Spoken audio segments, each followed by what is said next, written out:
They tore the coat off a man's back that night over a pocketful of tea. Not the British.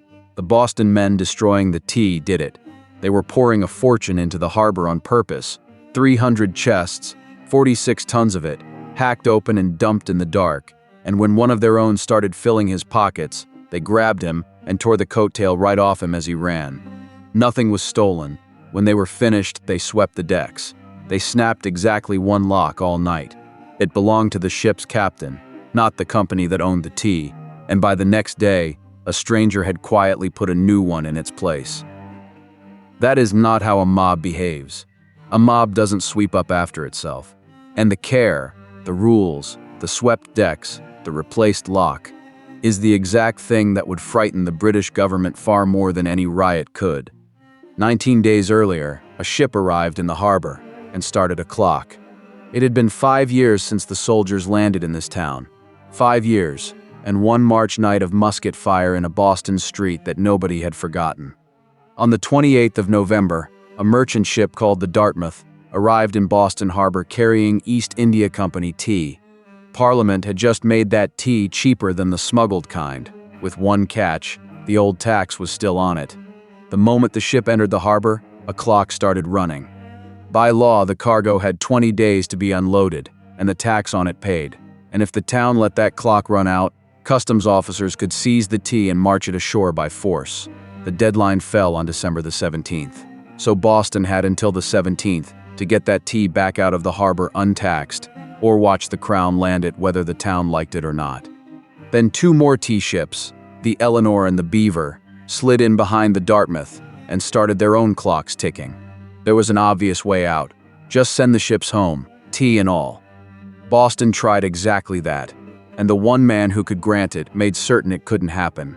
His name was Thomas Hutchinson, the royal governor of Massachusetts, and he would not sign the papers that let the ships leave without paying the tax first. And he had a reason that had nothing to do with the law. 2 of the men due to receive that tea, and the money that came with selling it, were his own sons. The governor wanted that tea ashore.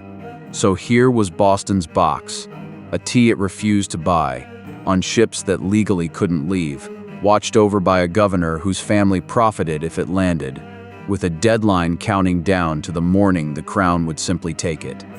There was no legal move left. The ships couldn't go. The tax couldn't be dodged. The 17th was almost here. That left the night of the 16th, and one last meeting. On December the 16th, thousands of people packed into the Old South Meeting House, by some counts 5,000 to 7,000, in a town of 16,000, a third of Boston, in one building, on the last day. They had sent one man, Francis Roch, the young Quaker who actually owned the Dartmouth, on a 10-mile ride out to the governor's country house with a final request: let the ships go. The whole meeting was waiting on his answer. He rode back at dusk. The answer was no. Then Samuel Adams stood and said, "This meeting can do nothing more to save the country." You may have heard those words were a secret signal, the code that launched the raid. They weren't.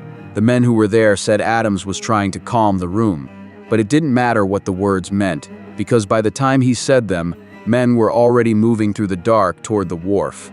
They were dressed in blankets, their faces smeared with coal dust and soot, a disguise nobody was meant to believe. They knew their own neighbors would recognize them.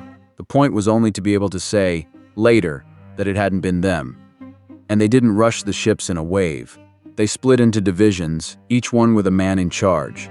One of them was a Boston shoemaker named George Hughes, who'd blacked his hands and face in a blacksmith shop and been handed a job: boatswain. His task wasn't to break anything. It was to walk up to the ship's captain and demand, civilly, the keys to the hold and a few candles. The captain handed them over. One rule held all night: destroy the tea, touch nothing else. So when Hughes caught a man slipping tea into his coat, he didn't look the other way. He seized him and tore the coattail clean off as the man bolted. This wasn't rage spilling over. It was a job, with foremen and rules, done in silence. And then the harbor itself turned on them. It was an exceptionally low tide, so low the ships weren't floating. They were sitting on the bottom of the harbor, in about 2 feet of water and mud. That changed everything. There wasn't enough water to carry the tea away, so as the men hacked open chest after chest and tipped it over the side, the tea didn't sink and drift off. It piled up, mounds of it, heaping against the hulls, rising as high as the ship's own sides, and loose tea floating in the harbor could be scooped back out and saved. So men climbed down off the decks into the freezing knee-deep muck and beat the tea down into the mud by hand, so the seawater would soak it and ruin it for good. They worked like that for about 3 hours.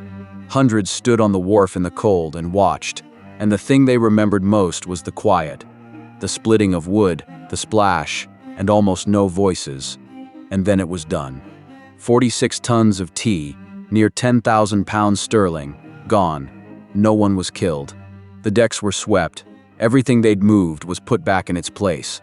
And then they went home and waited to find out what it had cost them.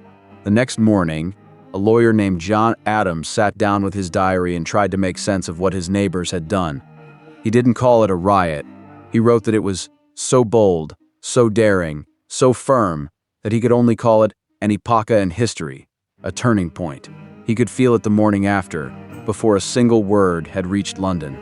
And down at the wharf, on a swept and empty deck, the captain's broken padlock would not stay broken. Within a day, someone who never left a name had put a new one in its place. That padlock is the whole story. Because London could have forgiven a drunken mob. A mob is a tantrum. You arrest a few men, you post some soldiers, it passes. What London could not forgive was a town that took a fortune in crown-protected goods, destroyed it by the clock, in silence, broke nothing it didn't mean to, and then put the lock back. That isn't a mob. That is a town deciding for itself which laws it will obey, and an empire cannot leave a thing like that standing.